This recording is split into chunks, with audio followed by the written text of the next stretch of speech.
everybody, and welcome to another episode of the C Plus Podcast featuring Shogun Shin and Hex Ginkgo. As always, I am one of your hosts, Shogun Shin, and I am joined by my co-host, Hex Ginkgo, and this is episode 21, question mark, I think? I think it's 22. Is it 22? I think we did 21 last time. Hold on, I'm checking literally right now. Okay, hold on, I can't check. I forgot I don't have the hard drive plugged in. Hold on. Give me a second. Hold on. Wait. I want to say you're right. I'm pretty sure this is 22. No, this is 21. This is episode 21. Nice. Because we didn't do last week, remember? Oh, yeah. Because this was supposed to be last week, but we didn't do it. So, yeah, this is episode 21. We're playing some Destiny 2 because it is a new season, and we have Pinnacles to do again, once again, doing all that good stuff. But today, Hex, first of all, I want to talk about my day today because it sucked.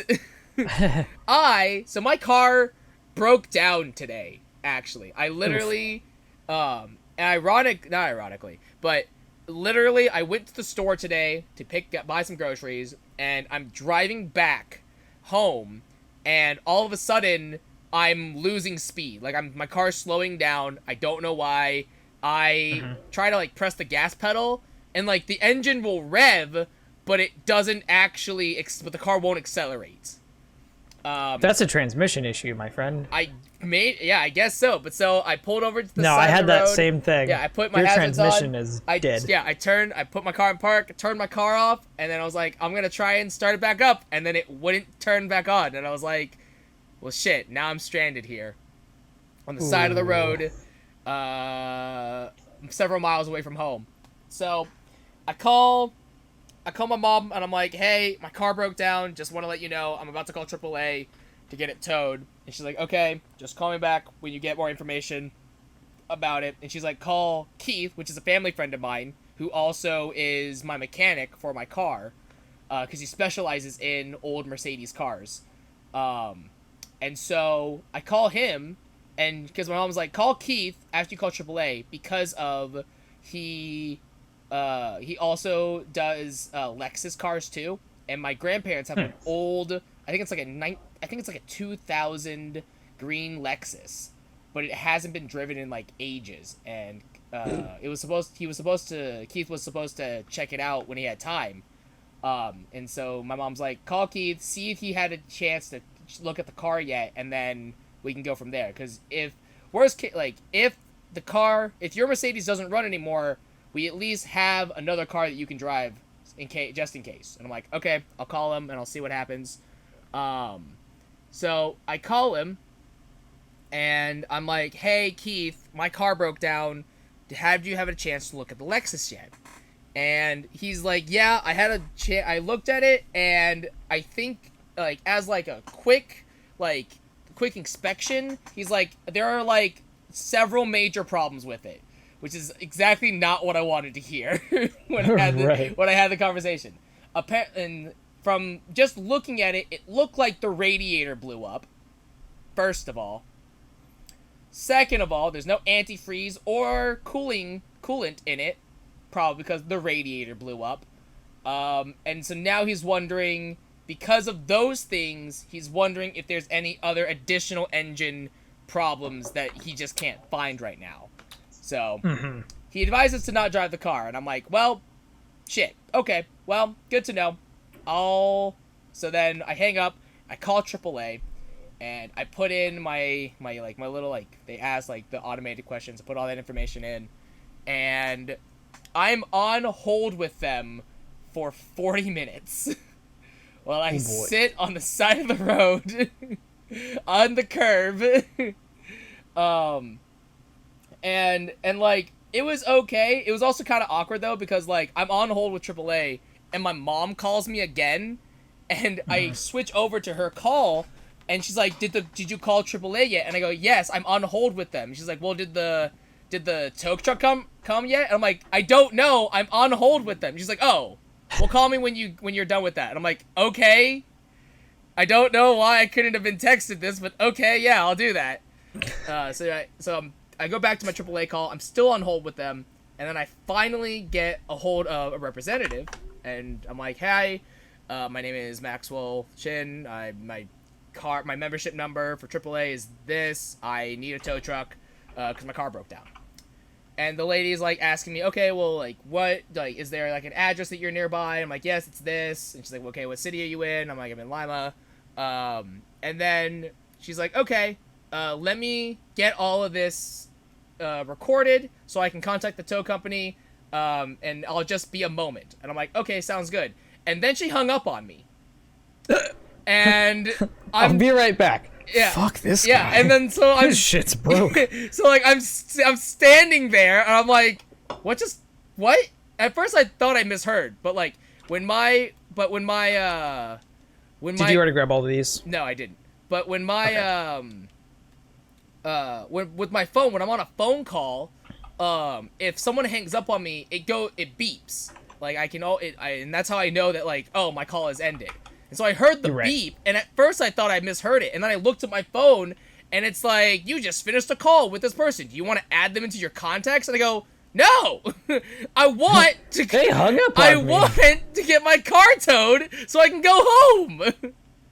So I called them back, and I even gave them my number because I'm like, okay, like if we get disconnected, I can call you back. So I'm like, I wait for like 5 minutes, and I'm like, they're not calling me back. So I call them back again, and I wait on the phone with them for like another 10 to 15 minutes, and I get in touch with another representative, and I'm like, and they're like, "Hi, what can we do for you today?" I'm like, "Yeah, I was just on a phone call with you guys like literally 20 minutes ago, and I think we got disconnected." And in my head, I was like, they hung up on me, but no, we got disconnected. So I'm gonna be nice about it because I don't want to get I'm just wondering. disconnected I was again. like trying to call a tow truck, and I was just kind of wondering, is that happening? And they're like, "Okay, well let me kind of pull up the information." And so they pull up the information, like, yeah. So it looks like we got Go to Winding Cove. Okay, and so it's like, so it looks like we got a request to get a tow truck to you, and that got all put in, so you should be okay. Do you want me to send you alerts when the like text alerts? And I go, yes, that would be fantastic. And she's like, okay, I'll do that. And I'm like, cool. Is there kind of like an ETA of when the tow truck will get here? And at this point, I think it was already it was already 7:30. At this point, I think. I think it was already 7:30. And she's like, it should be there within the hour. And I'm like, okay, within the hour, half an hour, like, that's half an hour. And like, okay, that's fine. I'm like, that's fine by me. So I hang up the phone, and no, it was 7 o'clock. It was 7 o'clock when I hung up the phone. So I'm like, okay, so I mean, latest we'll get here is 8. That's not ideal, but like, okay, that I can deal with that. Wait, was it within the hour? No, it was... No, my car broke down... No, it was like 5-something when my car broke down. So it was... I think at this point when I hung up, it was 6:30, I think. Yeah, it was 6:30. And then... So I hang up the phone, and I'm just chilling, because I have nothing better to do. And 7 o'clock rolls around, and the tow truck's still not there. And I'm like, okay... that sucks. So I call AAA back, and I'm like, hi, I called a little while ago to get a tow truck, and they said that it was supposed to be here within the hour. It's already 7 o'clock. Like, can I get like a ETA of when it might get here? And they're like, oh yeah, let me look that up and see where they are. And I'm like, okay.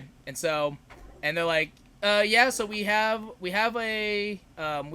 you listed as like a primary client or whatever. So like, we should be getting a tow truck to you as soon as possible. It should be in about another 20 to 30 minutes. And I'm like, in my head, I'm like, okay, that's not great, but okay. Where'd you go, by the way? Gulch. Okay. And I'm like, all right, that's not great, but I'm like, okay, cool. So I hang up the phone, and at this point, it's 7 o'clock. The tow truck didn't get there until 8. Oh my god. And I'm just like, why? So you said this started at 5:30? My car broke down at around 6:30, 6:45-ish. Ooh. I was on hold with AAA for about 40 minutes before I actually got to talk to somebody. So yeah, so 6:30, around 6:40, I would say, my car broke down. I called AAA. I didn't get off the phone with them, or I didn't schedule the tow truck, quote unquote, until about 7:15-ish, sort of. Damn. Yeah.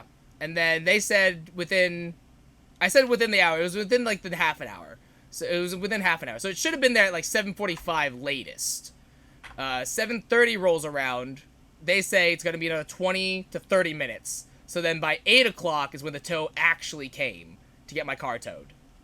All the while I am on the phone with AAA / waiting for the tow truck, shout out to the 6 people that that stopped along and asked me if I was okay, including 2 police officers. And it also was, like, really awkward, though, because, like... Sorry, Dado... I'm following Dado's guide, and he literally... It was a really... Okay. Bad... okay. A route. But so, including 2 police officers, and when I got off the phone the 3rd time with the, for AAA... I literally, shouted. I was just like, God damn it. And I turned around, and there's a police officer across the street. He's like, are you okay? And I'm like, yeah, I'm good. I could be better, but I'm good. He's like, okay. And it's like, is there a tow truck on the way? I'm like, yeah, a tow truck's on its way. And I'm just like, here now. What? So, yeah. So I finally was able to get a tow truck. It got there at 8 o'clock. And then I got home, and I'm like, cool, awesome. But Time to do stuff. Yeah, so the current problem with my car is I don't know. At first I thought I ran out of gas, but I was like, 1, my gas light didn't come on.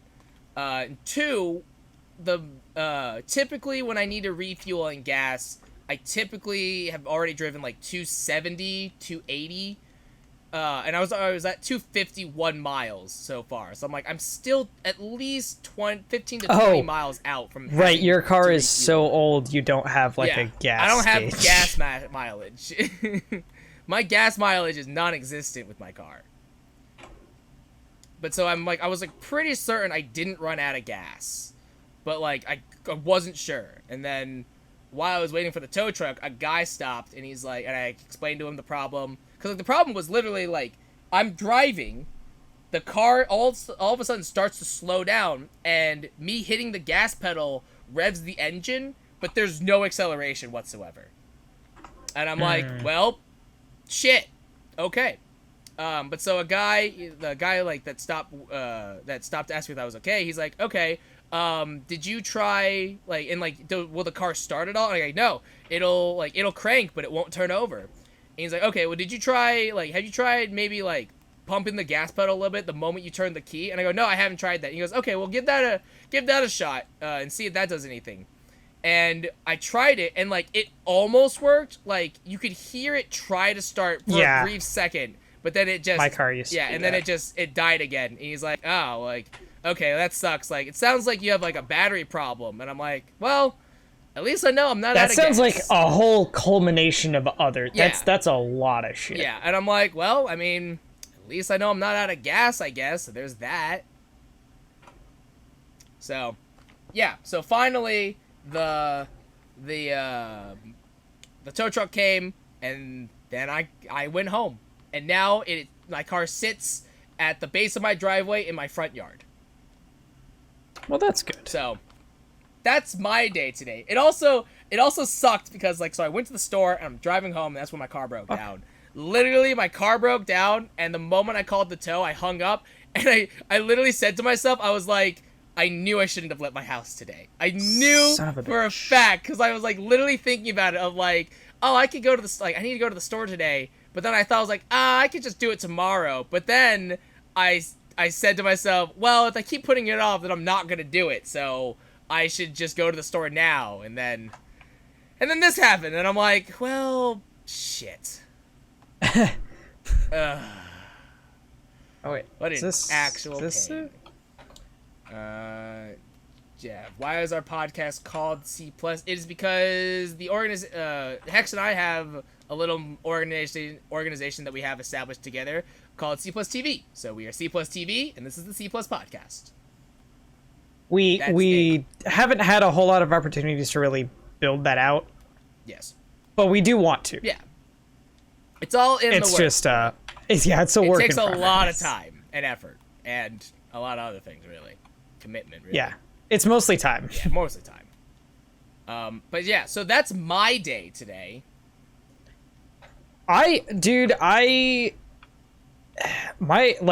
Yours was way more eventful than mine was. But because I went to work, I wasn't given any information on, my boss was like, hey, we don't have enough people to close, so I'm going to be coming in later. And I was like, okay. But my, Bailey, his son, came in and he worked the morning. And I was like, oh, okay, this is going to be super easy. Bailey knows what to do. He's been here forever. And I ran the shifts. And it just ran so weird. Like, it wasn't bad.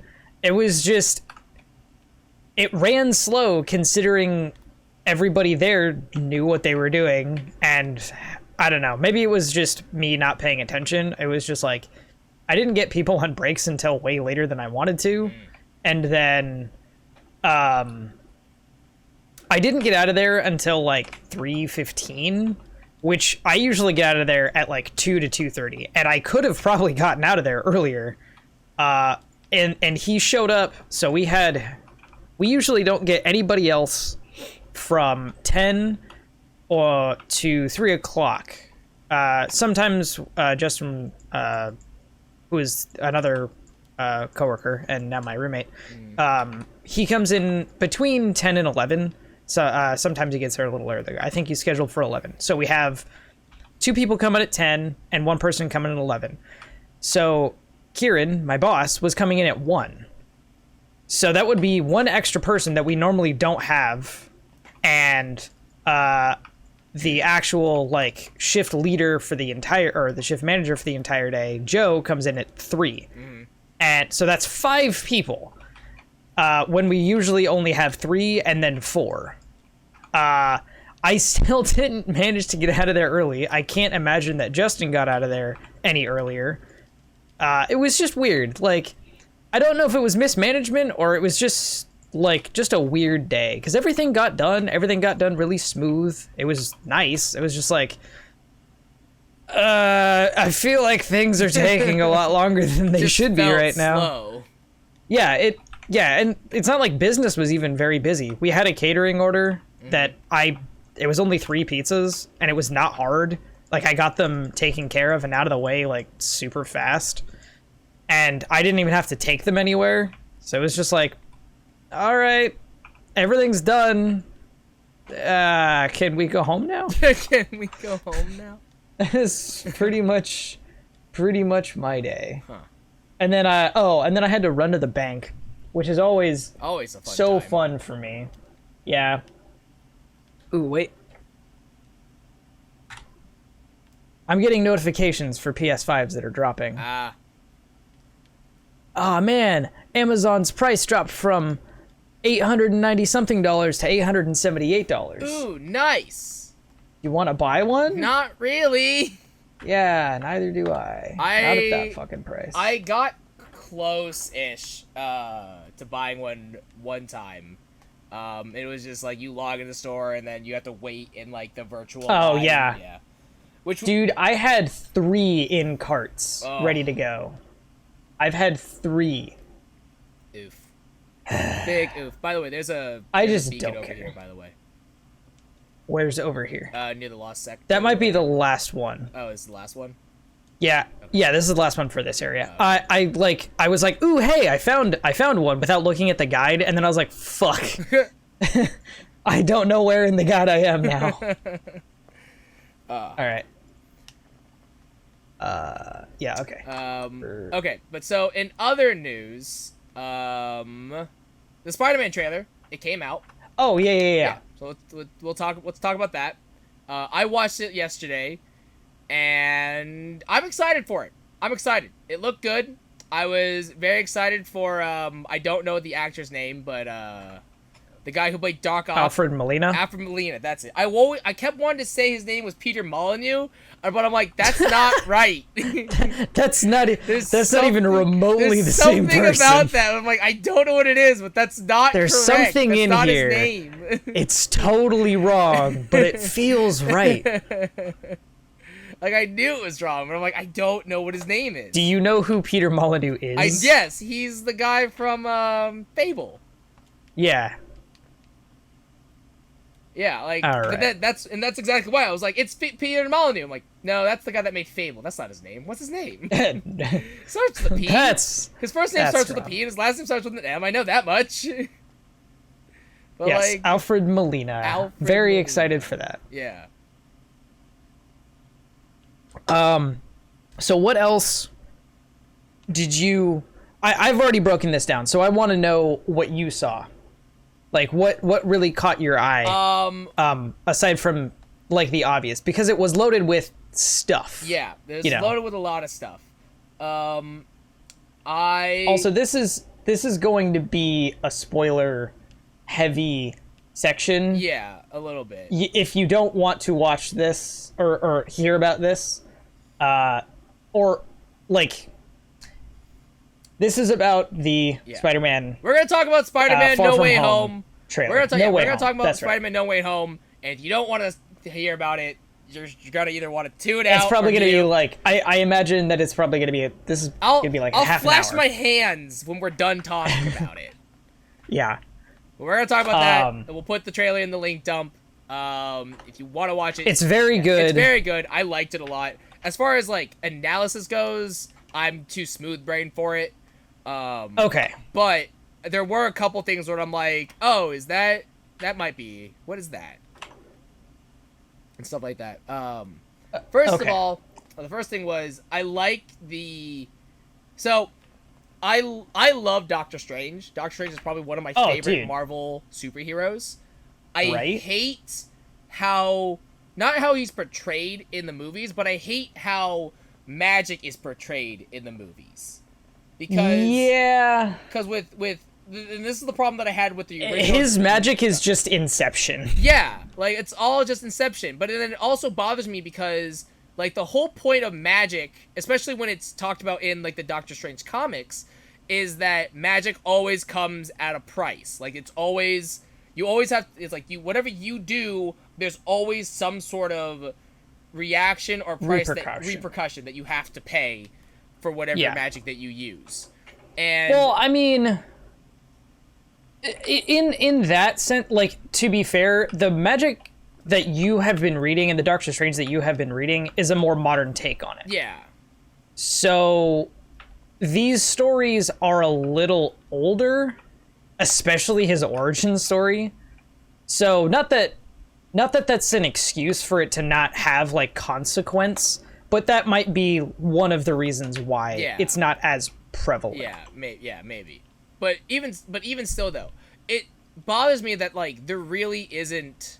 Like, it bothers me that the movies portray magic from Doctor Strange and stuff like that as it's just something that you can do, and there are literally no consequences for it. Like, sure, maybe you fuck something up, but like, it's whatever. You can fix it. It's like, no. Magic has to have more consequence of like, no, bad things happen when you mess up. Or even when you do something. So that bothered me a little bit. I did like... I mean, hey, you don't know... I mean, we don't know yet that it goes smooth. Yeah, that's true. And I think that's the entire point. That's true. I did really like... there was like a scene near the end that I was like really interested. So in the end, like at the end of the trailer, you have is it Alfred Molina, right? Alfred Molina. Again, I wanted to say Peter Molina. I'm like, that's not right. It's not. That's wrong. It's because he says Peter, isn't it? Yeah, it's because he says Peter. But so Alfred Molina, he shows up at the end. He's Doc Ock, and I'm like, that's fucking dope. I love it. But then there's also Green Goblin. There's the hint of Green Goblin showing up, in which I'm very curious about that, because I'm like, is that that was Willem Dafoe's Pumpkin Bombs, yeah, and Willem Dafoe's Laugh. Yeah, so I was like, it's probably Mr. Osborn. I don't remember his name, to be completely honest. Norman, yeah. So it's Norman Osborn. How do you forget Norman Osborn's name? It's because I wanted to say Harry, but I'm like, Harry's the son. Yes, Harry is the son. So that's why I kept wanting to say it. It was like, I wanted to keep saying Harry, but I'm like, no, what's his dad's name? So it's probably Norman Osborn as Green Goblin, which is interesting. But then I was also really curious, because I'm like, well, if it's Green Goblin and Doc Ock, and I'm like, so is it going to be like Sinister Six style? Like, that's the impression that everybody's getting. Yeah, like I think that's the impression that everybody got, was like, it's probably going to be Sinister Six style. And then I started thinking, I was like, wait, who's all in the Sinister Six? Because I don't remember. Well, the Sinister Six is basically a revolving door. Yeah, that's true. And we know for a fact that Jamie Foxx, his Electro is coming back. It's like there's Electro, I know that. So that's 3. Yeah. We are pretty sure the Vulture is going to be in it. Yep, that's 4. We are pretty sure that Scorpion might be in it. That's 5. Morbius could be in it. Mm-hmm. And Mysterio might be able to come back. Mm-hmm. Possibly as a reference, most likely, though. Well, Mysterio is a projection. Yeah. Mysterio is a suit that basically just flies around and does whatever. Yeah. So Mysterio isn't really necessarily a person. Mm-hmm. Like, yeah, he was portrayed by a guy. By Jake Gyllenhaal. Yeah. And I don't. That was Quentin Beck, but like, meh. I think there's been another Mysterio, so that really isn't important. Yeah. There might also be Morbius. So, but I don't know if that. I hope it's not Morbius, because one, we're getting a movie later, and that would just kind of confuse things a little bit, because introducing a character, a very niche Spider-Man, he's not even a villain, just a niche Spider-Man character, in a movie that has like bigger stakes like this, whose origin is kind of like, it's not really important. It just seems like a bad idea. Yeah. I don't know. Like, I don't understand why you would do that. All right, we gotta go to the church. I wasn't sure about. There was a brief scene in which I think it was just me speculating, like literally purely speculating. But it's the scene. I think it's right before Albert Molina reveals himself. But it's like it's the scene is like lightning strikes. There's a huge dust cloud. At first, I thought it was Sandman. Yeah, there is a person. There is a face and figure in that. So I forgot Sandman. So I wasn't crazy in that. Like, I saw is it. Also a possibility. And I just kept looking at it, and I go, "Is that Sandman? I think that's Sandman, but I can't tell." Maybe. Yeah, maybe. I'm excited for all the things that might happen. In which, actually, brief pause about Sandman. There's a YouTube channel that I love. It's called How It Should Have Ended. It's abbreviated He. And they did one for how Spider-Man 3 should have ended. And one of them is, it's like the scene right before Sandman gets turned into Sandman. And it's like, the way the scene goes is how it should have ended was, there's another scientist that's like, here's an idea. Maybe we should go into the tank and make sure that's clear, so that way we don't have any weird mutant accidents that happen. And then it shifts over to the guy being arrested, and he goes, please, like, let me go, please. I'm not a bad guy. My daughter's sick. That makes me allowed to do crime. And I'm like, that's how it should have ended. There is actually a really good story, Spider-Man story called Ends of the Earth, that has it has Peter doing some really questionable stuff, because it is actually the Sinister Six, but they're like actually trying to blow up the Earth. Oh, and Peter gets a hold of... Wait, I can't invoke the barrier breach. We have to align the beacon first, I think. Okay. Peter figures out that Sandman is essentially, like, his entire being is, like, obviously he's made up of particles of sand, right? Yes. But his being is one grain of sand. Like, his soul is attached to a single grain that all of the other grains of sand, like, kind of morph around to protect. That's weird.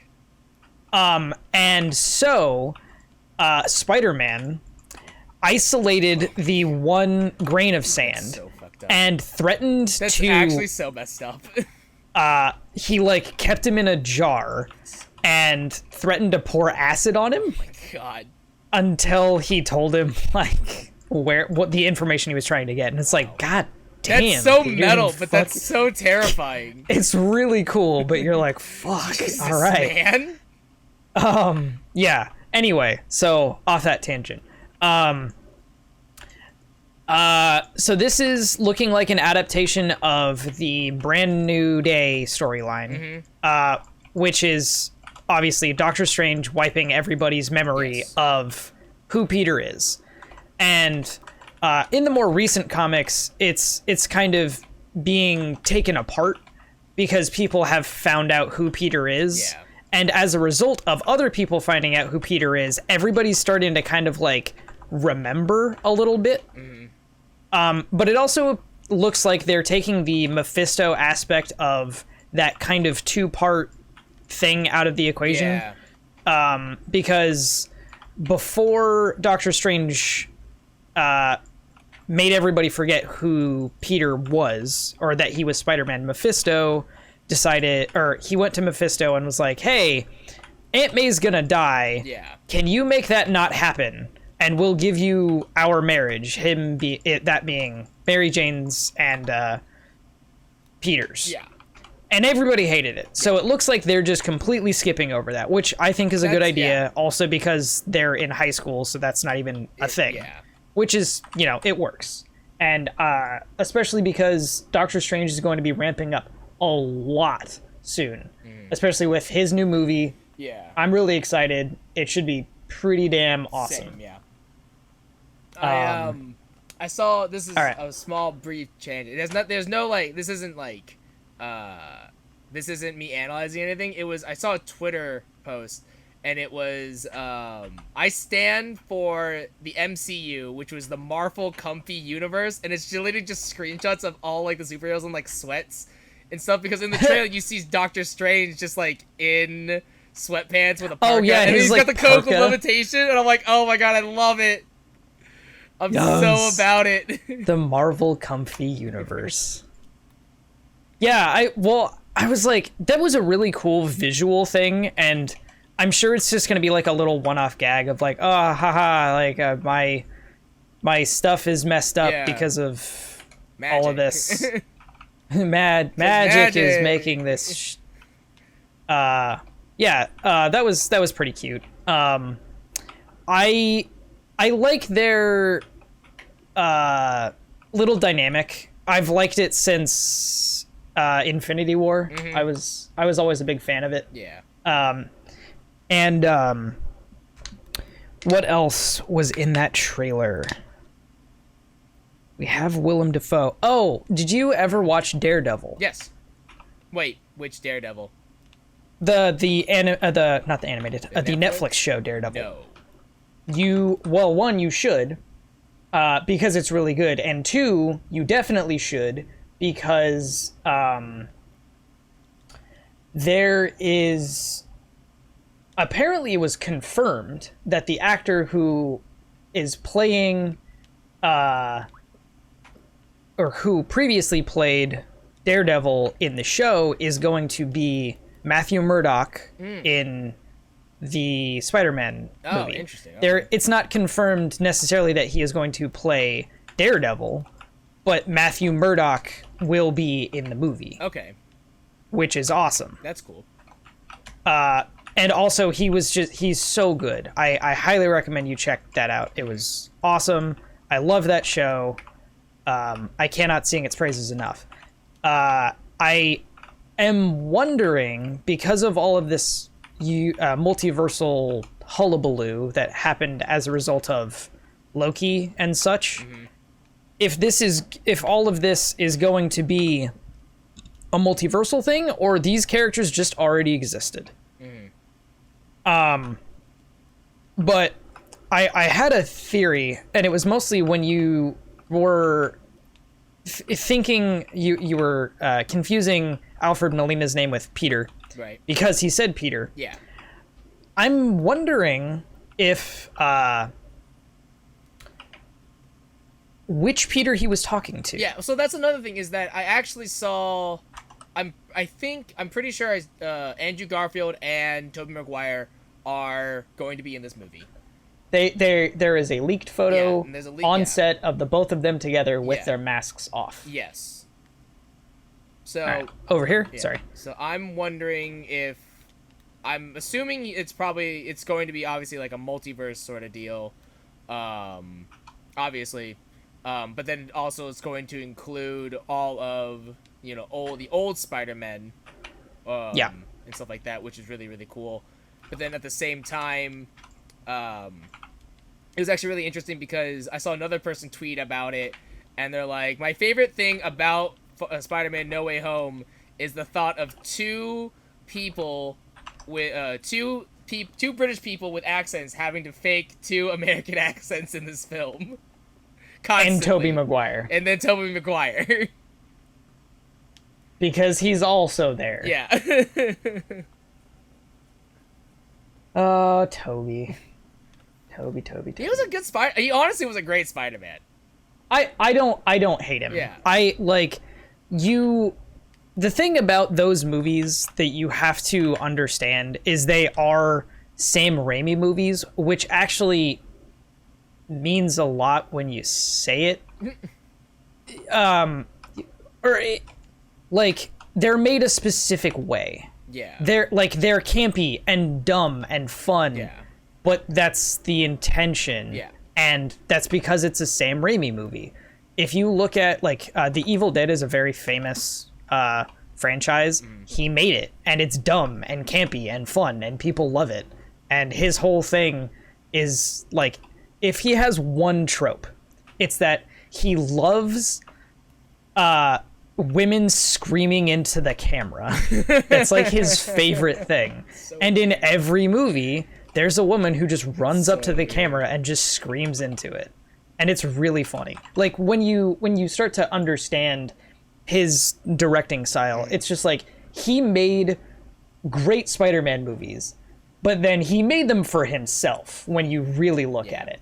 Because he did a great job of adapting them, but at the same time, it's anybody else had done it, it wouldn't have been nearly as good, but it also probably would have been a little better in terms of not as campy and tropey, but I don't think it would have that staying power. Yeah, it wouldn't have that sort of it has a really dumb charm. Yeah, it's got that dumb charm to it. Which, speaking of, I actually rewatched the fight scene from Spider-Man 2, the Doc Ock and Spider-Man fight scene. Wait, which one? Where on the one train. On the clock tower? On the train, yeah. The clock starts at the train. clock tower, and then it moves to the train. Mm-hmm. Yeah, I watched that again, and I'm still holds up. Still great, actually. Dude, it's so still good. Still really awesome. Still, actually just a great fight scene. It's so impressive, because I think it perfectly showcases Doc Ock and Spider-Man's kind of capabilities. So you're not constantly it actually was really really well done. Uh-oh.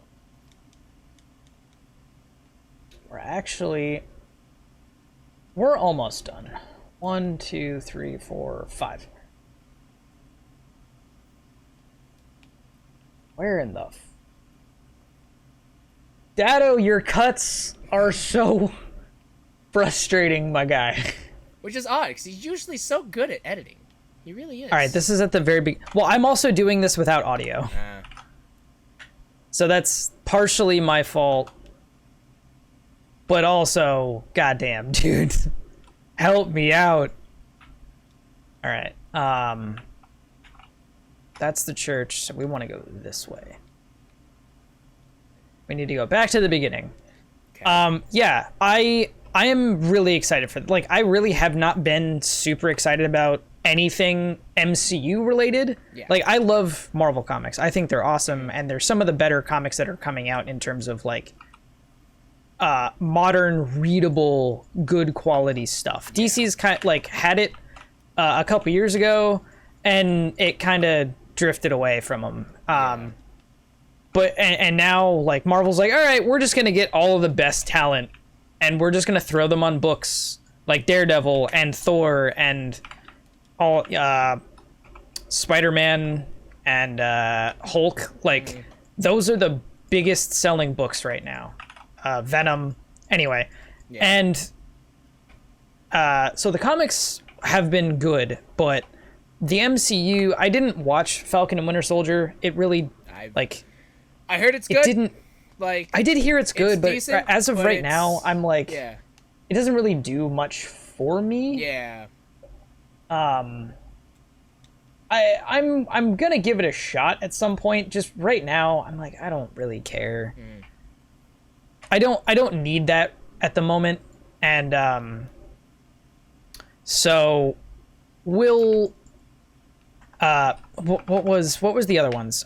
Loki was amazing, and that really did reignite something for me. I was like super stoked about it. I like the implications and what could happen, and it has, because of Loki, it has made the MCU entertaining because they can do more now. They're not their hands aren't tied to their one universe. They can now draw from everything that they want Disney to, which is Disney money now. Yeah, which is awesome. I am very happy about that. We can get more Howard the Duck stuff because they're allowed to, like, just kind of go crazy with it, which is really important because Marvel movies were getting pretty lame. They were just like cookie cutter. You know, even every new movie was a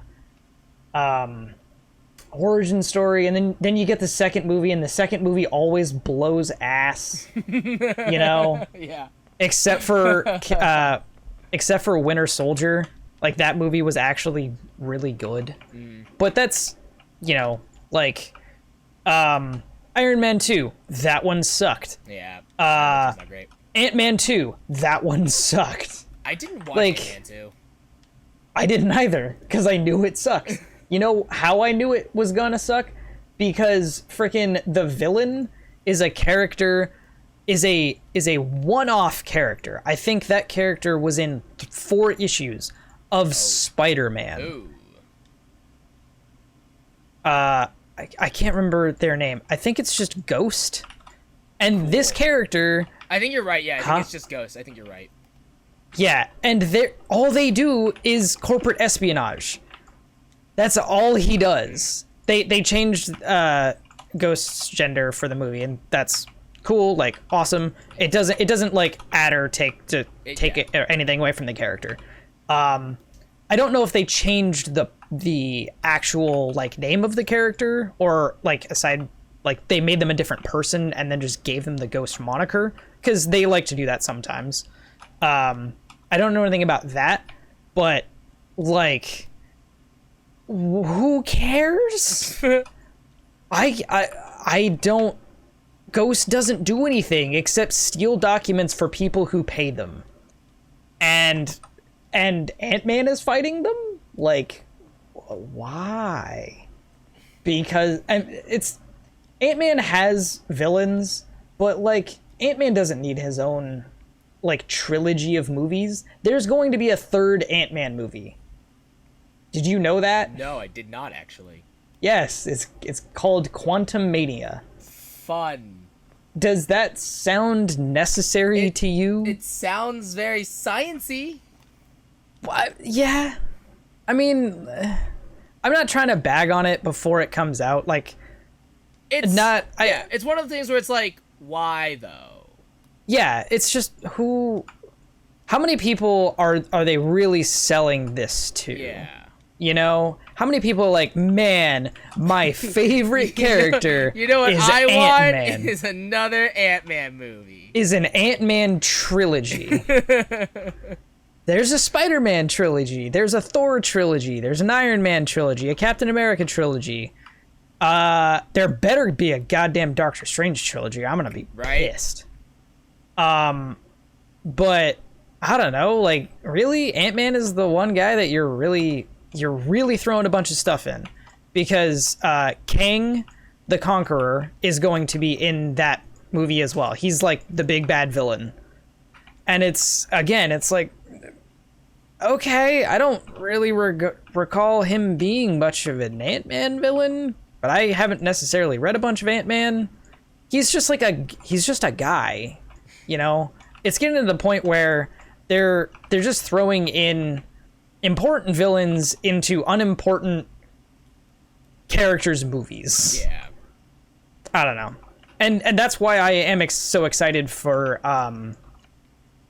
these new movies like Doctor Strange and the Multiverse of Madness and Spider-Man No Way Home, because it's opening things up so it is not just so cookie cutter and boring, and they're able to use better versions of characters. Not that I don't like Paul Rudd's Ant-Man, but goddamn, like, it is kind of boring. I don't know. The first Ant-Man was fine, but it was that's all I can give it. It's a fine out of 10. It's a fine out of 10. Nice. Yeah. Even if this Spider-Man ends up blowing, we are at least going to get some cool stuff. Yeah. You know, like, it's all but confirmed that we will see 3 live-action Spider-Men in the same movie. Even if that sucks, that's the coolest thing that's ever been done in the history of frickin' superhero movies. Yes. Like, even Endgame and Infinity War cannot stack to seeing all 3 Spider-Men at the same time. Wow, that's... like... I don't know. You know? I think that's a pretty heavy contention point. I feel like that's a bold claim. It's like I'm trying to think of like another really big moment. Freaking okay. 3 Spider-Men at once is like when Captain America picked up the fucking hammer. Okay. You know, it's as soon as we see Toby and Andrew like show up and save Tom, it's gonna be like, holy fuck, this is everything that everyone's ever wanted in the history of forever. At least in regards to Spider-Man, like, everyone's gonna love that. All right, we already got the windmill one. I don't know, I'm really excited. And the funny thing is, the thing that I am most excited about isn't even necessarily the Spider-Man. It's seeing Charlie Cox as Matt Murdock, and he doesn't have to be Daredevil, but he has to be Daredevil. But he has to be Daredevil though. If he's in it as Matt Murdock, I'll be happy. But if he's in it as Daredevil, that is going to hype me up just as much as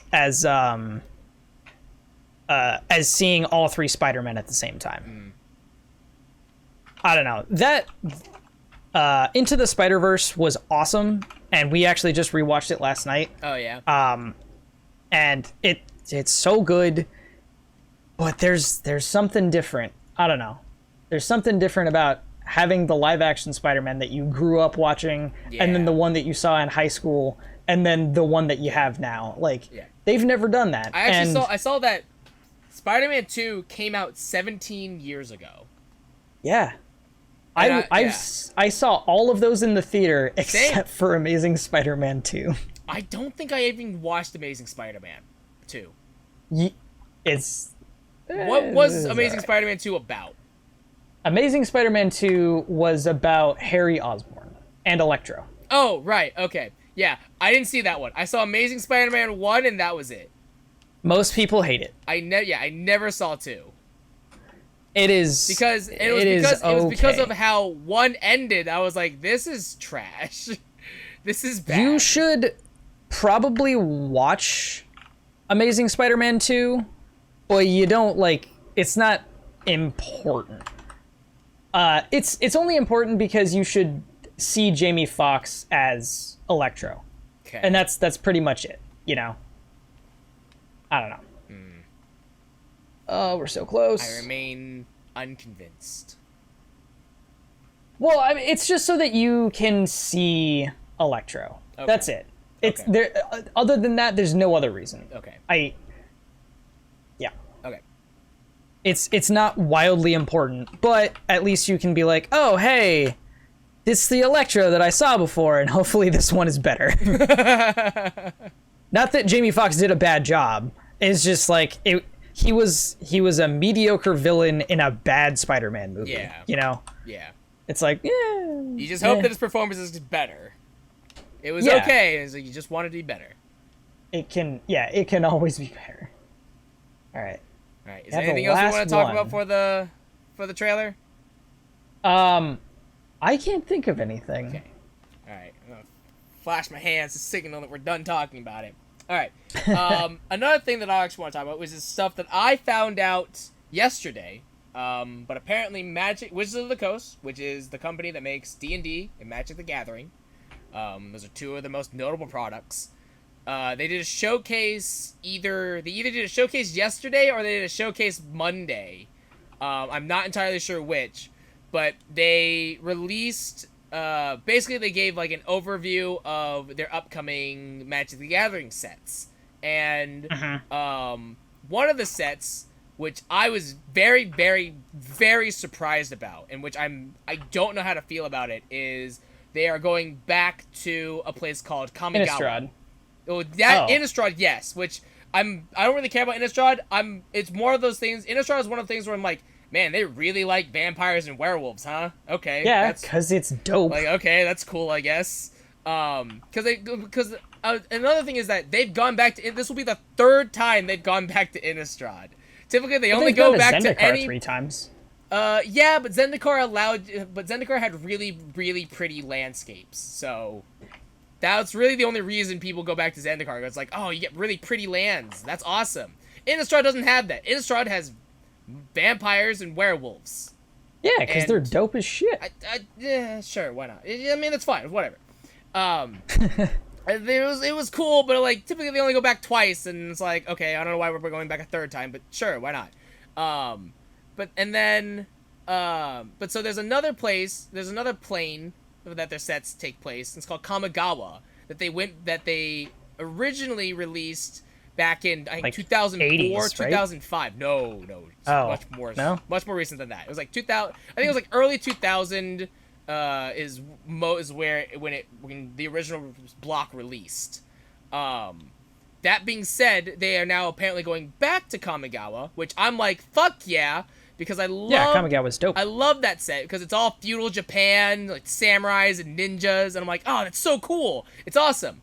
But they've changed it to being, I think it's called Kamigawa Neon something. So it's like cyberpunk. Oh, samurai. It's Neo New Tokyo. Yeah, and I'm like, I don't know how to feel about this because I'm just it's kind of cool. I mean, yeah, it's cool. It's cool. Don't get me wrong. It's cool. But the problem is that like Magic the Gathering has always been about magic. You got to come this way. You know, okay. But it's always been about magic, so it's always been about, ancient runes and mystic spells and... You've played in Ravnica. They've also been to Ravnica 3 times. Right, but the thing is about Ravnica is that Ravnica's biggest thing is that it's just like a mystical New York. Like, that's best, but it still is grounded somewhat-ish in, like fantasy-esque magic, Like, it still has that sort of grounding to it, Similar to, like, Innistrad. You don't have cars, you have carriages. You don't have guns, you have a sword. Like, you don't have guns. Modern... but, like, flintlock guns. You don't have, like, modern guns. Like, flintlock guns. Okay. Yeah. There's still that antiquated, historical fantasy-esque thing. The thing about the Neon Neo whatever it's called for Kamigawa. It's like that's literally 2,000 years from feudal Japan, the feudal Japan setting. So we are in modern-esque times, and I'm like, this is weird, and I don't like it. So I'm looking at it. I'm like, excited. Yeah, for it. It looks cool. I'm like, that looks awesome. If they bring back Samurai, I'm all about it. That's cool. But at the same time, I'm very just like conflicted because I'm just like, but it's not. I don't know. It's not the Magic that I grew up with. And I mean that maybe that's just me being a boomer. But freaking boomer. Yeah. They also showcase another set that's gonna come out, which is it's the Street of Capella, I think is what it's called, and that is basically going to be the setting is basically like a 1920s-esque mobster world. Oh, that sounds dope. Yeah, it looked really cool, but again, it was just a little weird by it because I'm like, that's very modern, and it's just odd. Like it's just a little bit odd is all. Because I'm just like, oh, okay, like, weird, but sure, why not? Magic also does a thing called Secret Layers, which are these timed drops that are always just like a small set of cards. And it's basically Magic's way of making money because you know that you're going to buy the cards and you're going to like it no matter what we do. And we're like, yes, Wizards Daddy. So they do so these things are called Secret Layers, and the drops are, they're whatever. If you want to, like, if you want them, you pay for them. If you don't want them, whatever, it doesn't matter. But I guess someone found out, I don't know if this was like an official release or announcement, but I guess someone found out that they're going to do a Fortnite inspired Secret Layers drop. And God damn it. I saw that and I just went, ew. Ew. Ew. Gross. because it's, and I don't know whether or not the cards are Fortnite based or if it's just the artwork that is Fortnite based. I don't know what it is, but I saw it and I don't like this. I definitely don't like I can tolerate a lot of things. I cannot tolerate this. Not in good conscience. Freaking like if I was if I bought it for like away. the memes because like, oh, it's Fortnite, I'm a gamer, but then I would look at them and be like, oh, I bought I this. hate myself. Oh. All right, we need to align one more beacon. Did you get a seasonal challenge done? Yes. I didn't get. Was it getting anchors? No, mine glitched out. Okay. Yeah, I have 8 of 10. Same. Yeah, mine glitched out.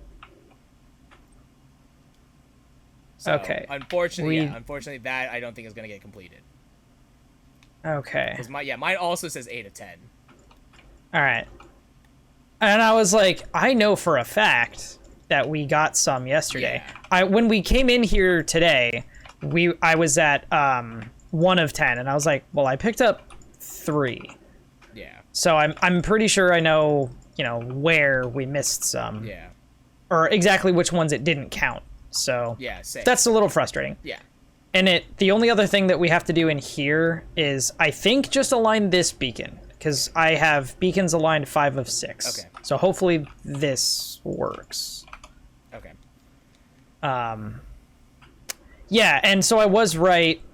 The 56-step thing is literally just everything bundled into one, Yeah. so you don't have to keep getting stuff. Yes. Thought we established Which that is yesterday. cool, I guess. I guess I just didn't hear. Just didn't hear what I said. Yeah, I wasn't paying attention. Okay. Man, why is my computer having issues? Yeah, I've noticed that I was lagging a lot. You're having some drops? I'm having some like latency drops. Like a lot? Yeah. As soon as we got in not here, a lot, but like frequent. Yeah. Yeah, it's not like It was as soon as we got in I'm never here. getting below like 45. Yeah, no, it was definitely as soon as we got in here. Like I had I wasn't having stutter. issues until we started doing this. I had a I'm significant going from amount of like stuttering. 100 to 60 to 45. Yeah. I am going from 60 to 45 because I cap out at 60. Oh, right. You have. Yeah. Yeah. But so yeah, Okay, cool. Got that. I saw Those this count. magic stuff, and yeah, I like the Kamigawa set looks awesome. Innistrad, whatever. Vampires and werewolves, neato. The Streets of Capella, which is the mobster one, I'm like, that's cool. And then the Fortnite Secret Lair drop, I was like, I don't like it. I don't like this. I want this to die in a fire. Like, I am not a fan. Oh, God. Just give me the Ascendant bat. Like, that's all we need. What else? Because we need the Wayfinder let's talk compass about. calibration. So let's talk about. We talked about this yesterday a little briefly, but let's talk about Witch Queen. Let's talk about the announcement that when that it came out. They did the reveal yesterday, or was it Monday? Yesterday, right? For what? Witch Queen. Oh, The witch. showcase, Okay, yeah. I thought you said witch cream. Yeah. And I'm like, Well, I mean that's Witch what cream. some people want, but ew. it's true. Some people in our It's- raid. Yeah, some people in our clan raid group. want that. But no, let's talk about Witch Queen. We talked about it a little bit yesterday. Let's talk more about it. Yeah. So, first impressions that I had when I saw it was I'm excited and hopeful, but my hopes are not very high, or my expectations are not very high, unfortunately. Fair enough. Based on what Beyond Light did, I was very happy about kind of a lot of stuff that Beyond Light did, and my hopes is that Bungie takes a look at what they did here in Beyond Light, and they're like, okay, let's make everything better now. And I'm like, boy, howdy, Bungie, I really hope you know how to do that, because that's easier said than done. Right, especially for you guys. I also thought it was really funny that, so the things that I'm excited for as far as Witch Queen goes, I'm excited for the weapon crafting. That looks really cool. Yeah. The glaive looked really interesting. It's not even new. That's the depressing part. That was in Destiny 1. What weapon? Oh yeah, weapon crafting. Yeah. Yeah. But so I'm excited for that. The glaive looked really interesting. I watched Dato's video about it, in which I agree with him that will be really interesting in like GM and like master stuff, because being in melee range is very scary. Right. I don't want to be near something when I try to kill it. I'm curious about that. The light subclass rework, very, very excited about that. I think my biggest fear though about it is just obviously we're gonna find obviously the Destiny community is very good at exploitation. So I mean, we're gonna have all these things. We're gonna know what's the best combination, and then we're not gonna use anything else. So I'm very curious as to see how Bungie's going to do variety and make things not necessarily balanced, but make it not available, not accessible, optimal? Yeah, how to make everything optimal, I guess. So that's kind of like, I'm excited, but like, okay, we'll see how that goes. I'm also really excited about, I like the fact that they are also going to add a legendary mode for the campaign, which I thought was really cool. Yeah. I hope that That's awesome. I really hope that though for that campaign, I hope that you can it's just like a toggle thing, like you just turn it on and it's there. Because it would suck that if you go through the campaign and then it's like, now you can play it on legendary, and it's like, why would I do it again? You mean like Destiny 1? Yeah, it's like, why would I do this again? Like, so I really hope that that difficulty where it ramps up with the number of people in your fire team, I hope that's just like a option that you can just switch on and then it's always there. Yeah. Because that would be so, like, that would be fun. Because, like, I love the campaign in Beyond Light. It was great. But, you get to a point where you're just steamrolling over everything. And so, like, what's the point? Yeah. Yeah, I mean, yeah, it's the frustrating part about the campaign is, like, you play it for the story, but the story can't come fast enough because there's all of this gameplay in the way. Yeah. It's not that the gameplay is bad, it's that is entirely unnecessary. Yeah. Until you get to like a really big set piece that you're like, all right, now I care, you know? Yeah.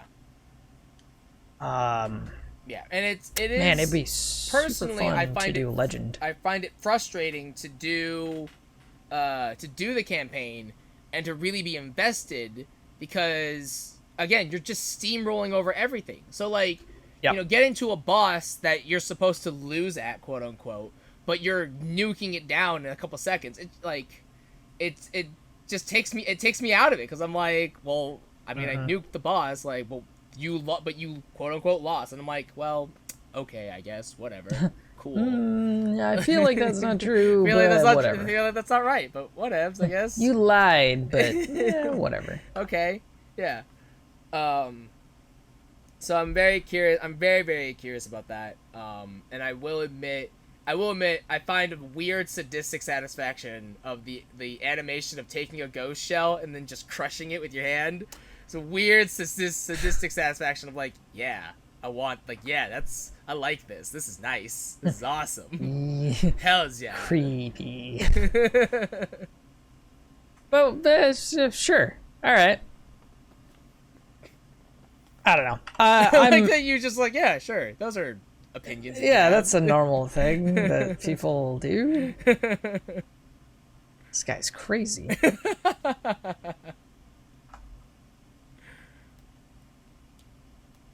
Oh god, I hate this one. No, it's not that bad. Wait, why are we doing this? I don't know. You're the one that queued us up for Nightfall. Well, I was like, we can go for 100k, because I was like, we need pinnacles, but Okay. then I realized, what are the chances of us actually getting pinnacles? I don't know. Also, where did you go? Are you actually further down in? Yeah, because you don't get points for those enemies in the front.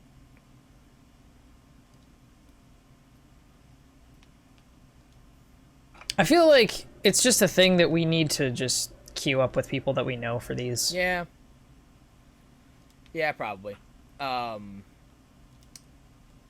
see. What was other stuff that was in the showcase? Oh. No, honestly, nothing really stood out to me. That's like, I'm gonna play it regardless. Yeah. Yeah, that's fair. Wait, even these Ravagers have yeah. stasis. What the fuck? That's weird. Do you have overload? Because I do not. No. I can't put it on.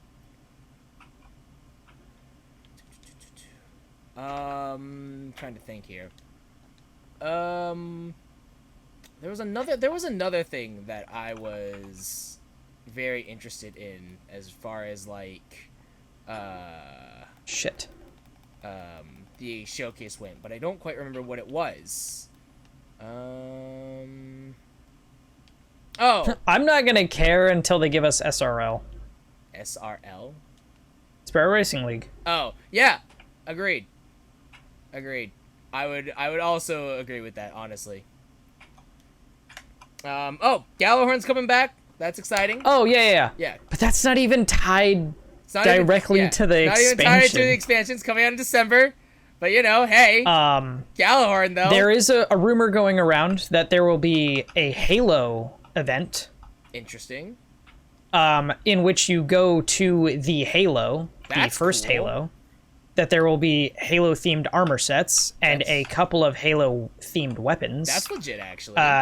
And I think that there is also supposed to be, you go to 2 Halos, Interesting. but that was, you know, these are just rumors, but I think it was supposed to be for the 30th anniversary set. And it said that there is a dungeon in that 30th anniversary thing. So I'm assuming if that's what they're going to do, it will be tied to that. And since it only said 1 dungeon, I doubt it's going to be going to 2 Halos. I mean, I'll take what I can get. Yeah. You know, like, I'm not going to be upset about it. Yeah, like, I'm down for whatever they do, like, 100%. I just love me some Halo. Yeah, same. Let me think here. What else is there? Yeah, I would. Yeah, like there were a couple things about the showcase that I was like, oh, that's really cool. But a lot of this other stuff was like, okay, yeah, it's neat. It's not that I don't care. It's just these are not the things that are important to me. Yeah. I did read an article about how Destiny is a game that tries to it can't service the right things for the right people because it is a game built in two halves, the PvP side and the PvE side. Yeah.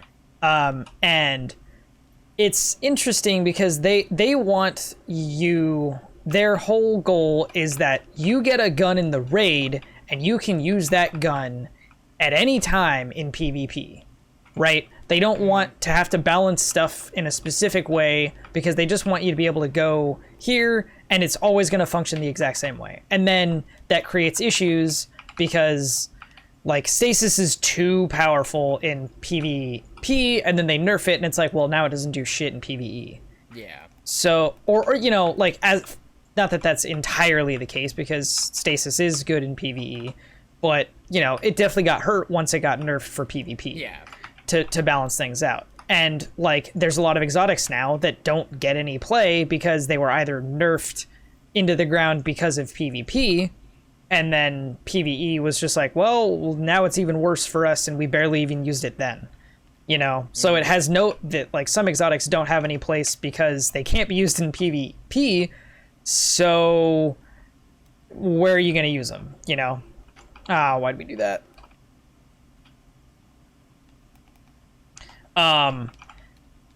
Anyway, so to get to my point is that I think that Destiny needs to take the route of a lot of like MMOs and just have it be a separate thing. Like I get what they're going for, but the article really illustrated that they're trying to do something that's really hard. Yeah. That alienates half of your items because everybody's just going to be maxing everything anyway. And if you want, you know, people to have a variety of options, like, yeah, I'm sure people would be annoyed that they have to plan things differently with their PvP loadouts than they do with their PvE loadouts. Like, guns actually function differently. But, like, people already do that anyway. You know, like they do plan their PvP loadouts differently and perks work better in one thing than the other. But you're essentially hurting both sides because PvP gets no love. And like I don't necessarily care personally, but for those people who play PvP, it sucks that they don't get any new maps. They don't get any like special treatment. Because the last time that they did get special treatment, the frickin' Recluse happened. And that didn't go well. And it's not that the Recluse was a bad gun. It was an extremely good gun. Powerful gun. And it was locked behind difficult-ish PvP, a difficult PvP grind. Like, you didn't even have to be good. You just had to grind a lot.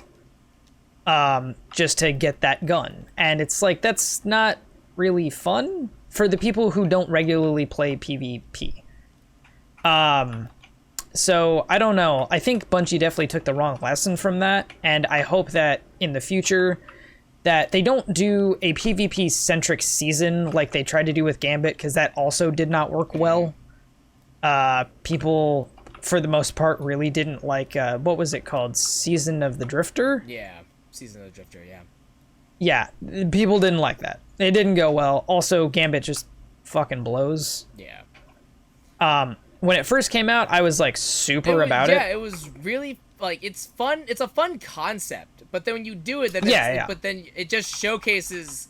I think it does a better job to its own detriment of how unbalanced things are in the PvP and PvP spectrum. Yeah, it exactly showcases what I was talking about. That there's just some inherently broken shit. Yeah. And they just need to, I don't know, like, I don't think the solution is how Final Fantasy XIV does it, but something akin to that, because it is wholly separate. Your weapons and your armor function in a certain way, but your abilities function differently too. Mm-hmm. You know, like, I don't know. This game isn't Halo where everything is static. This game isn't Fortnite where there may be a bajillion different kinds of guns, but you don't have random perks. Yeah. You don't have abilities. Like, you just have your gun skill, your build skill, and, you know, like, how lucky you are. This game does not function like that. Back when the game first launched, I thought was the best version of PvP because everyone had the same guns. And I think that while the abilities and supers were way more boring, they were more balanced. Like, you generally didn't have supers that just beat everyone every time. Right, Striker Titan was probably the only one, because Golden Gun was pretty shitty. What did Nova Bomb for Warlock was probably the best thing, because you could just use it in a group. But, you know, outside of that, like, it was really just Striker Titan was the only thing that needed to get balanced, and unfortunately they never really did it. You know, like, there's some times where it's like a patch here or a patch there would probably put things in line. And but it can be isolated to one specific thing, and I don't know why they do that. You can nerf Striker Titan PvP and not have to have it negatively affect PvE. I don't know why they're so adamant about that. They want it to be this fluid service, and that's cool, but it's obviously not working. Yeah. I don't know. That's kind of the things that I'm looking at, is making the content for everybody. I saw a tweet a while ago, and it was people talking about I play MLB The Show, which is just what the fuck?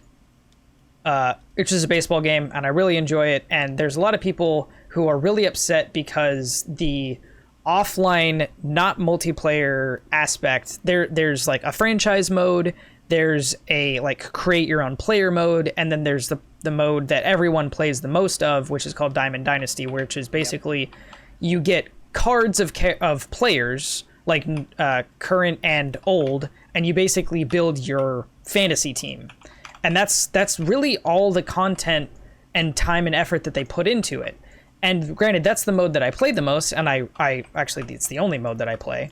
But that doesn't mean that I don't want more for the people who don't do that. And there was somebody who tweeted out, like, well, of course they're only going to do the one that makes them money, because you can buy card packs. It's not it's thankfully not nearly as predatory as like FIFA is, because that shit is actually predatory. The card system in MLB The Show is a lot better. I've never had an issue with it. Granted, I have spent money on it, a significant amount, but it's not nearly to the levels of people that play FIFA. And anyway, just because I play something that most people do play, it doesn't mean that I want the created player or franchise players to not have fun, to not have something to do, to not have something new to look forward to every year, other than, well, I did the same thing last year. And it's like, it's people who play Madden, they're like, oh, well, it's just Madden again. But it's the whole game. At least with MLB The Show, Diamond Dynasty always kind of evolves. And that's an issue with just sports games in general. But now it's kind of like, things don't have an excuse. Just because it's their moneymaker doesn't mean that you get to slack off. And I think that's something that's really important that developers need to really, like, yeah, obviously 9 times out of 10 all you're doing is trying to make money, but you're going to start losing business across the board if you don't start really appreciating everybody. And I think that works for Destiny too, because there's a lot of PvP players out there. All they want, like, they would be happy with just one new map. They haven't made a new map in almost 2 years. A new map that isn't like a legacy map from Destiny 1. Yeah. There has not been a new one in over 600 days or something. Like, that is ridiculous. And I don't play PvP, you know? Yeah. I want everybody to be able to enjoy the games that they play, regardless of whether or not I, you know, play that content. You're paying for the game, and granted, well, actually, no, you're not even paying for the game anymore. Yeah. Because it's a free-to-play game. Right, yeah. But, like, $60, like, a lot of people like to make the criticism that, well, games shouldn't even be $60 anymore. They should be 70 or 80 or whatever. Or, like, if you adjust for inflation, like, games back in the day were $120 or $200 or whatever. That argument, it can be made, but also things are expensive now. Yeah. That just across the board, things are expensive. Like, $60 is still a lot of money to some people. They can't justify paying that much money almost ever. Like, they can maybe get 1 to 2 new games a year because that's just what their budget allows for. So if you spend $60 on a game that you're really excited about and it only covers a fraction of the content that you want, like, that's not a reflection. That's not something like, oh, well, then you made a bad purchase. No, that's on the developers, I think. I don't know. You can't necessarily expect them to do everything that you want. But at least with big budget studios, especially like EA and Activision, you have every right to hold them to a higher standard. Yeah. I don't know. Especially with your freaking annual games. Annual sports games, annual shooters, annual puzzle games, like point and clicks. Anything that comes out all the time that you will be seeing, you have every right to be like, all right, let's try something new. And if I'm paying $60 or more for it, like it's a season pass game, like fighting games that are going to have more than one, God damn it, that are going to have more than one season pass, you shouldn't even be charging $60 for the base game. Like, that is asinine. That is ridiculous. Yeah. If it is a like service model that is expected that you're going to be paying more money later, no, I'm sorry. That's when Activision was in charge of Bungie, and they're like, yeah, we're going to do the season pass model. This will allow us to do more content for you in the future. And it's like, that was clearly, that was a fucking lie. Oh yeah, the Eververse store, which is incredibly predatory and the only way to get some really cool stuff. And we're going to make it harder for you to get the good stuff in general. That's how you supply yourself with new content. Is as long as you keep buying from the store, then, you know, we'll give them more money. Like, we'll make the budget bigger. Like, no, y'all are just greedy. Yeah. And I'm very glad that they got out of their agreement. Activision just sucks and needs to go away. But the problem, though, is that Eververse is still around. And unfortunately, it is still one of those things where it's like, it's a necessary evil, especially with Destiny being free to play now. That's like, well, Bungie has to get its revenue somehow, and getting it from buying the expansion isn't enough, unfortunately. No, it's not. But it is, I don't know. It is awkward that it's like, you know, I would have less of a problem with Eververse if it didn't feel like I was obligated to buy stuff from Eververse. Or not necessarily obligated, but it didn't feel like oh, look at all this cool stuff that's in Eververse, but That I can't that touch. I can't touch. You know, like, because with Final Fantasy, like, another comparison with Final Fantasy is like Final Fantasy has the Mog Station, in which I think this is actually a good segue to this, is that there is a mount in Mog Station for Final Fantasy 14 called the Cruise Chaser mount. It's $30 account wide, and it is a mount that so many people have wanted for years now. Like, people data mined the game, God. and they found out that, like, we can get, like, we're gonna get this mount at some point, and there was a bunch of speculation, and people were like, maybe it's for a raid, maybe it's for a trial, like, we don't know, but, like, we all want it. And then it was revealed you have to pay $30 for it. And a lot of people were very angry about it. Yeah, justifiably. Like, justifiably. And I was like, and it's like, it's really upsetting that, like, and I feel like like, ethics and morals wise, I should be madder about it, but I'm not, because you're still gonna do it. Yeah, well, because I'm still gonna buy it, which sucks. But that thought makes me more mad, because know, for sure. They know that you want it, they know you're gonna buy it, and it's just like, damn it, Square, god damn it.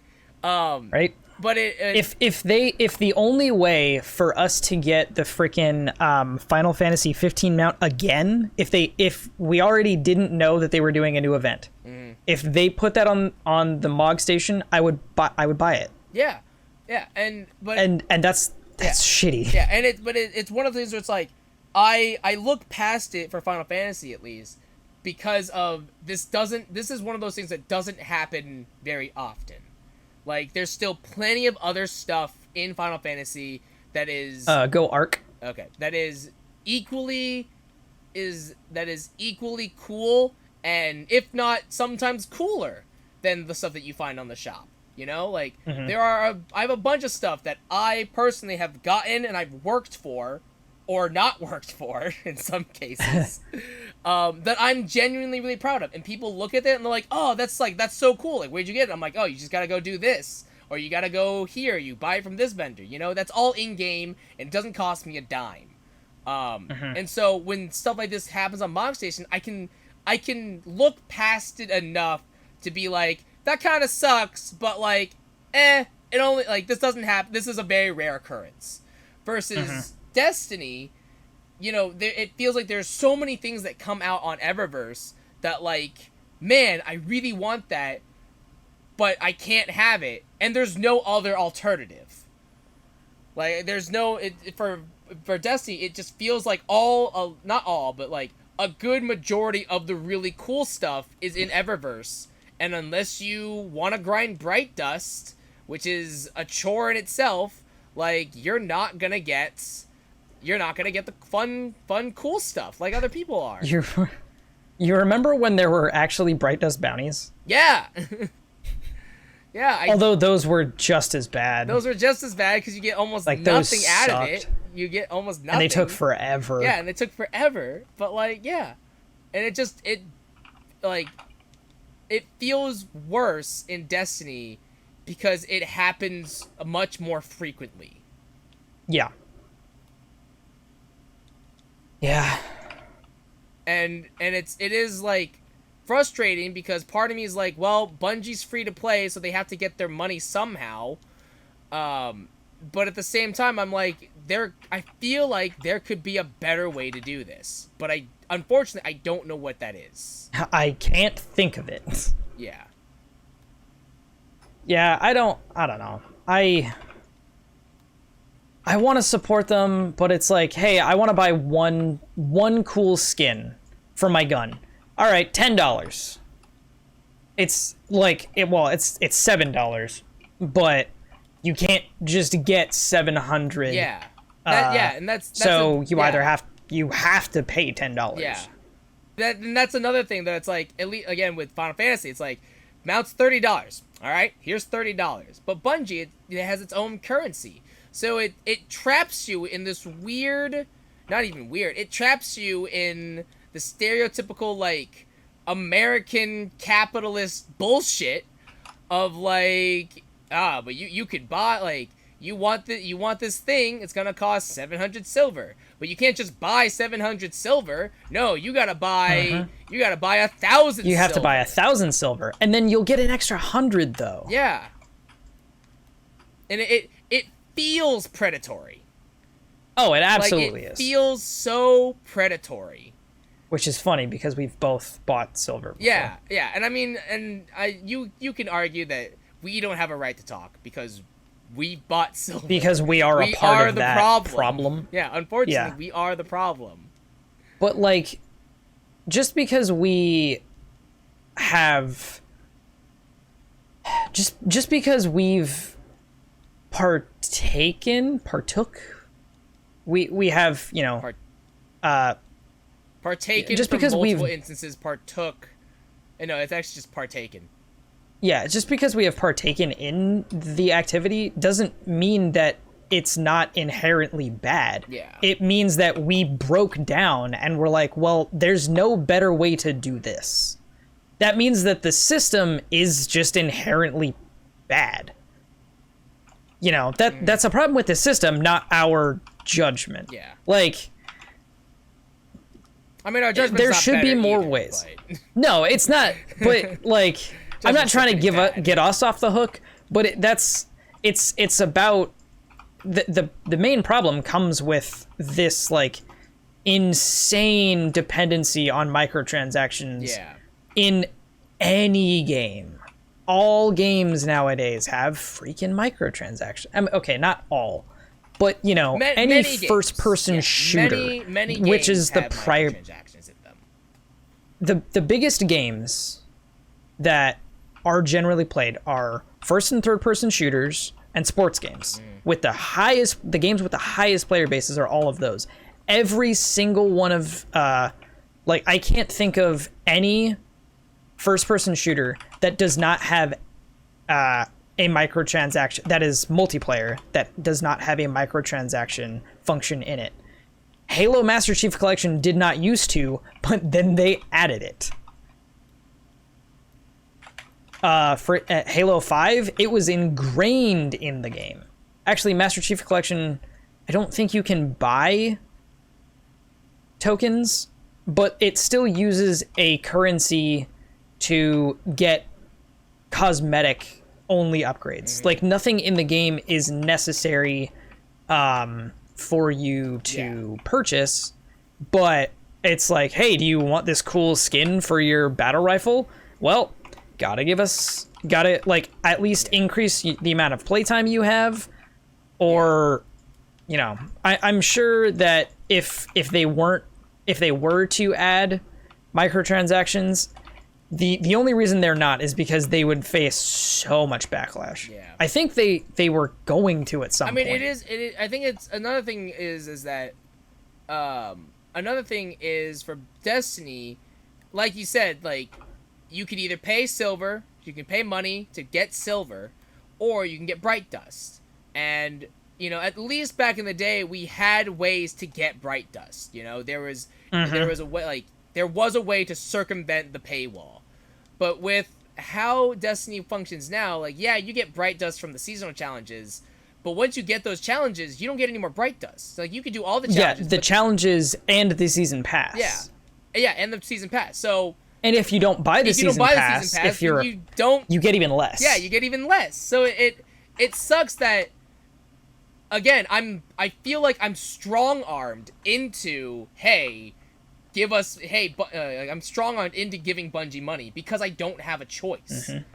And well, remember there was an emote or something that I really wanted, and I was only 800 bright dust away from getting it, and I was like, oh, I will buy some silver because silver allows me to skip levels in the season pass. So I will just skip the amount of levels that it takes me to get the amount of bright dust that I need, because unfortunately the thing was not in the store for silver. Yeah. So I had to buy it with bright dust.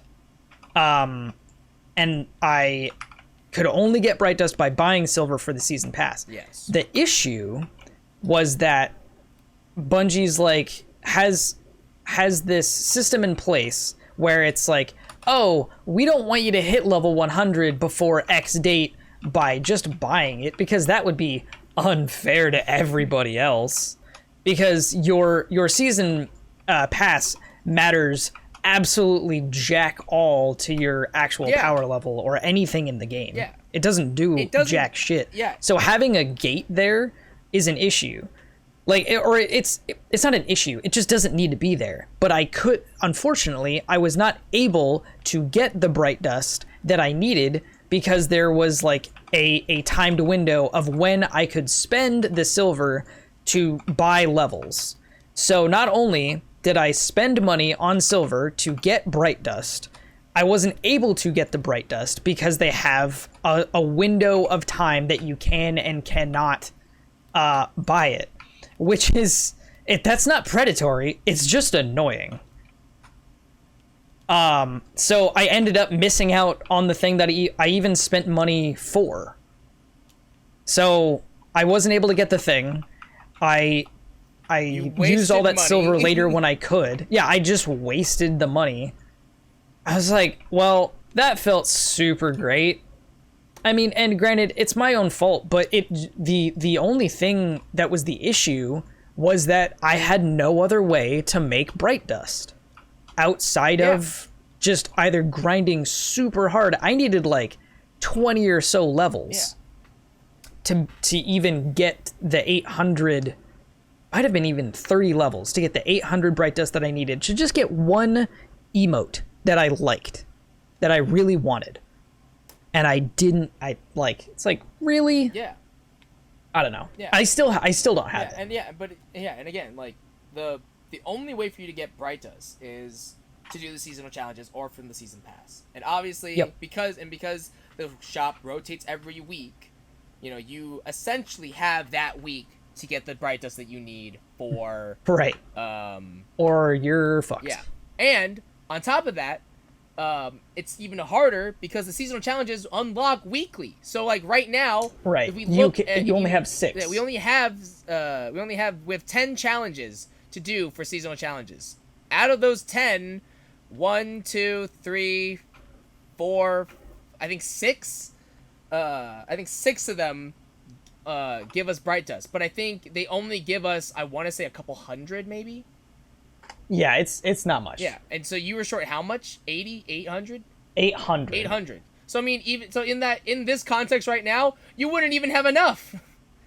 Nope. In this context, you would not even have enough, and you have to just hope that you get some through what, Bright Engrams, which you get every 5 levels on your rank, but you don't get those until, I don't think you get those until after you complete the season pass. After you cap. You get them, you get them during the season pass, but you only get a handful of them. Yeah. I think it's only like, let me look, because I don't it's actually. It's at infrequent rates as well. You get 1, 2, at 3. what point? At what level? 5. You get your first one at level 7. Okay. Then 13, 17, 23, 27. You get 2 every 10 levels. But except for your first 10, you only get 1. So 1. Yeah, so I mean, it's even in the season pass, it's you get 19. It's kind of infrequent. Oh yeah, no, it is. I think it's like every 3 or 5 levels. Yeah. It's not, which once you complete the season pass, like it's every 5. You're not really worried at that point. It's not something that you're really grinding for. If you're grinding for Bright Engrams, that's a problem. That means like you can't get something. Yeah. Like you're trying hard to just get Bright Engrams. I would actually be very curious as to, in order to buy everything on the Eververse store, I would actually be very curious to know how much Bright Dust it would all cost. Like I would Bright Dust or silver? Bright Dust. Because again, I think Bright Dust costs are very high. I think it's monetarily impossible to buy everything for Bright Dust because of you don't get enough.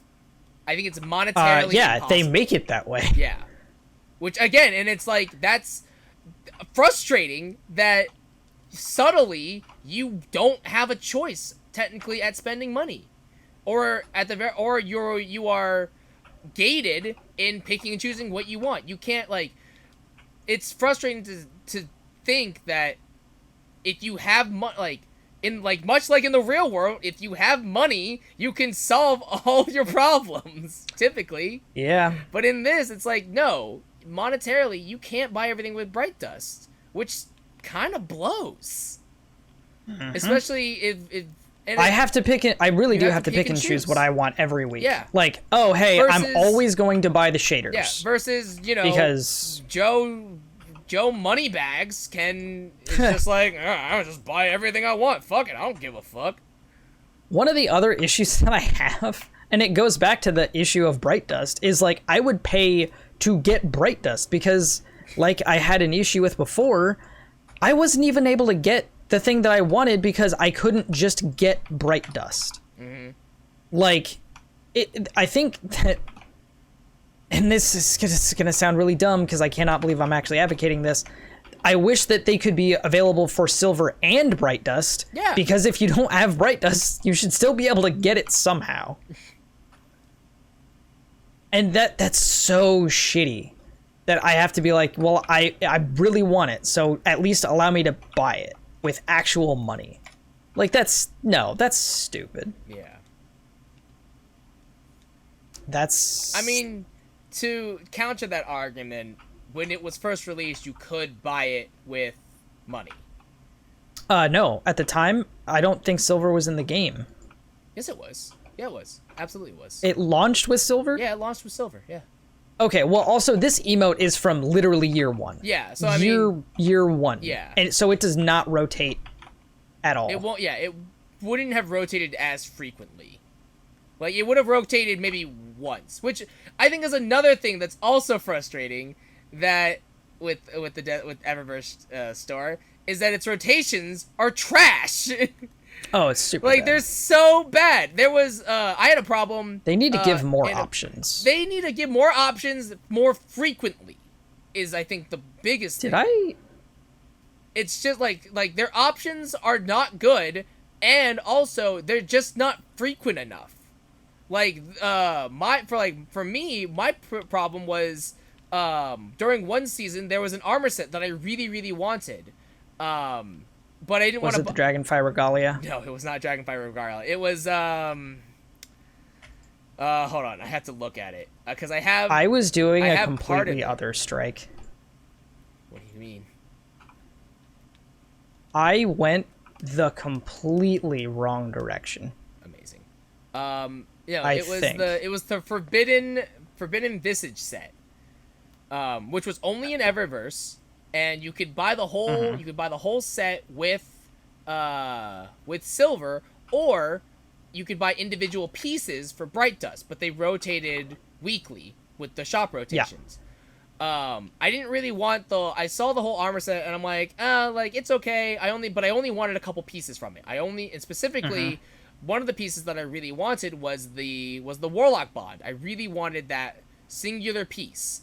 And unfortunately, I had a similar situation where, like you did, it was up for sale with Bright Dust, but I didn't have enough, and I'd already done all my challenges, so I couldn't get any more Bright Dust, and so my only option was to farm for Bright Ingrams, but it cycled through, and I'm like, oh, okay, well, I mean... And they only cycle once. Yeah, and it's only cycled once! Even though, and like, specifically that armor piece only cycled once. There are, let's see, we have, this season's a little bit inflated, but we have how many days in this season? We have 180 days. Usually we usually only have like 90-ish days. Yeah, usually we only have 90-ish days, but for 5 pieces to rotate in, so... 5 pieces of armor. I cannot believe I did that. It rotates, each piece rotates twice in. That is, what? 35 days? Yep. Yeah. So once a month. So once a month. You should be able to not even that. Yeah, but you should be able to see the piece, the piece of armor that you want at least twice. At least. Mm-hmm. Like, but you don't. But you don't. You see it. You see some because of them they rotate other ones in from older seasons. Yeah, or they rotate in freaking emotes or whatever. And it's like the one piece that and I'm not gonna know. I don't. And the problem is that it may be like if they had like. I don't even know. If they had maybe, like, a schedule of what's going to be, or, like, they said ahead of time, like, hey, next week. They used to. They used to. But it's, like, it's frustrating that it's, like, I'm never going to be able to get that piece of armor now that I wanted unless I pay money for it. Because because of the point, it's like going, and, like, there's at no point in the real world do you go to a store and be like, oh, I can't buy this. And then you go to the store and it's sold out. At no point does it ever not come back in stock. Typically. Well, I mean, sometimes. Sometimes, but typically you can either put in like there's a waiting. Sometimes they have waiting lists. Sometimes they have like notifications. Like at no point does a store go, oh, you didn't buy this. Now you can't do it. But unless you want to pay 80 times its original price. Hey, you can have it, and it's just like, what the fuck? Yeah. Well, I think a more apt analogy would be, hey, you weren't able to buy this with the money that you had. So, like, let's take, for example, like, Target. Like, you weren't able to buy this at the time that you wanted. We will eventually get it, but the only way that you can pay for it is if you use Target bucks. Yeah.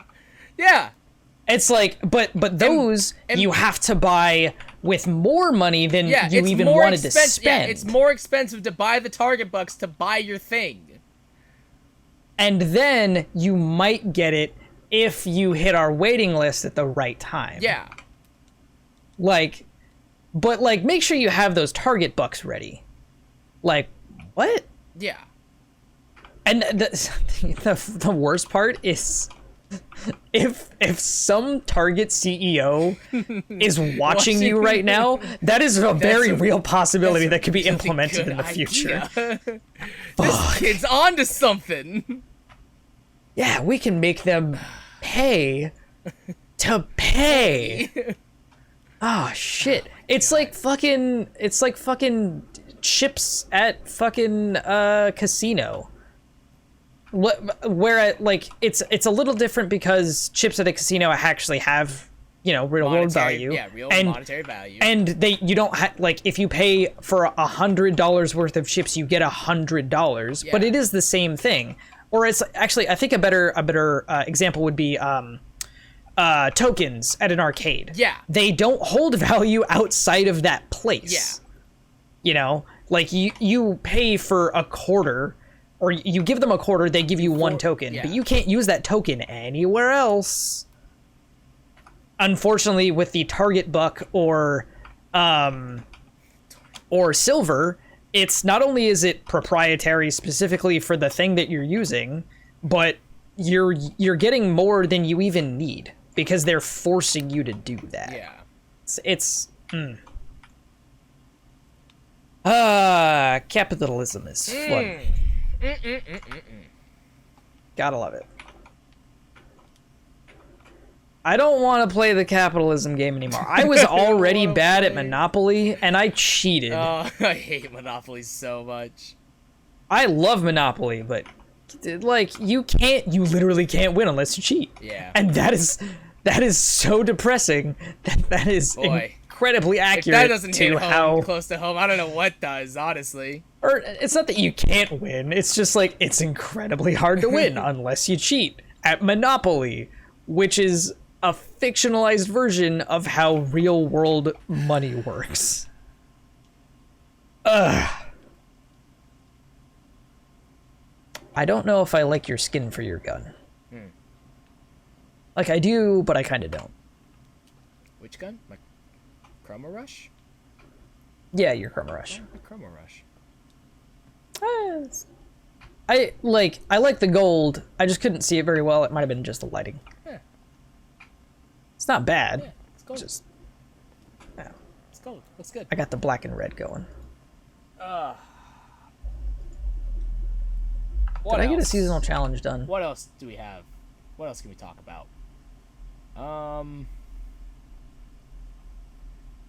think of. Ooh, yay, Glimmer. I can't think of. Oh, that's another thing. Get rid of fucking Glimmer. All right, here. Let's talk about. So we talked about things that we were excited for Witch Queen. Let's talk about things that we don't want in Destiny anymore. Like Glimmer. Glimmer. Okay. I don't want to have. And you touched on this already. Transmog should not be a grind that you potentially have to pay for. We've already talked about this before on the podcast. But the fact that you have to eventually pay to transmog your stuff because they gate you every season is just ridiculous. And I have not participated in it because I don't care. Like, I don't give enough of a crap about transmog because of the grind.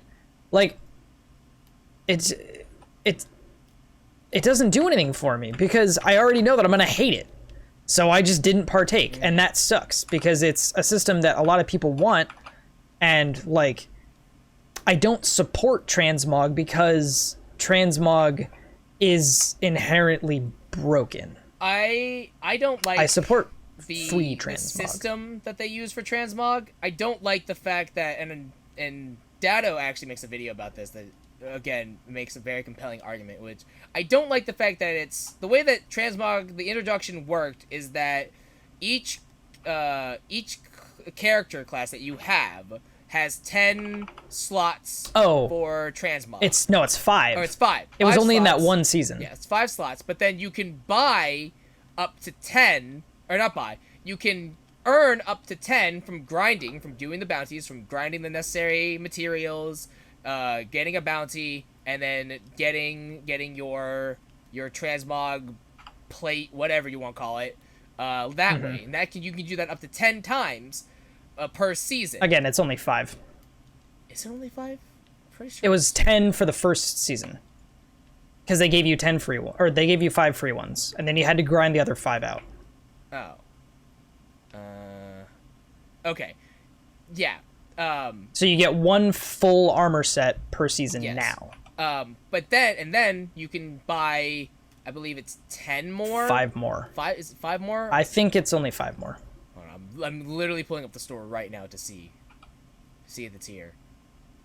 Alright, let's see here. View offers. Alright.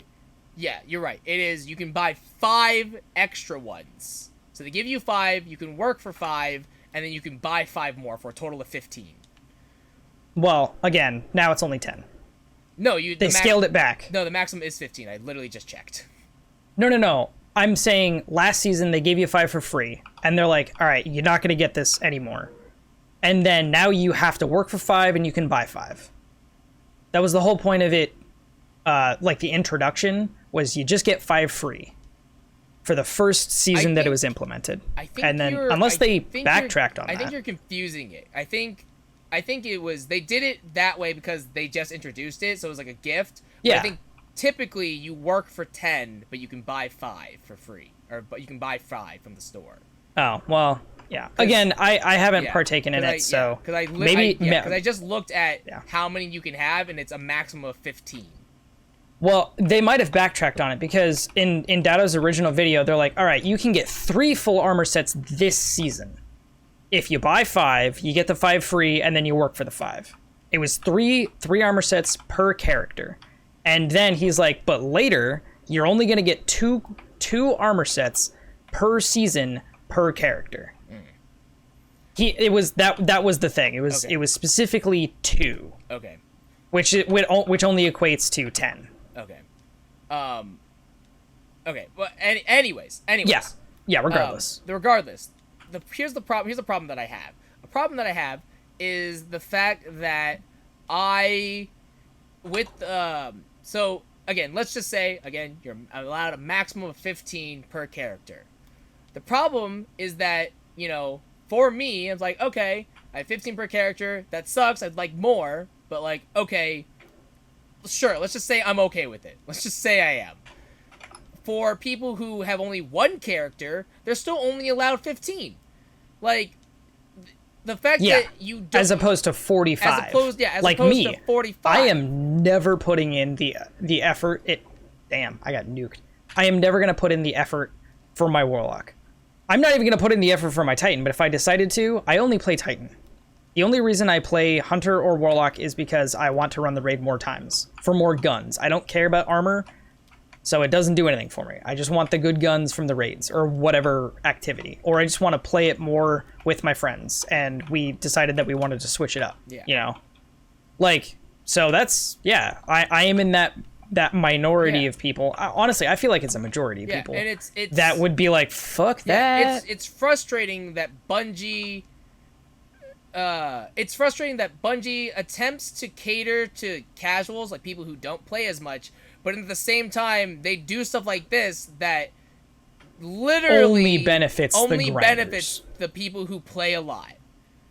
Yeah. And it's like it's almost hypocritical of like, yeah, we want to try and like let people more casually do this. Like, casual players don't have 3 characters. Typically, at least. Maybe it's and like, if they do, I do, but I'm insane. Yeah, well, you also have more free time than the average adult. Player.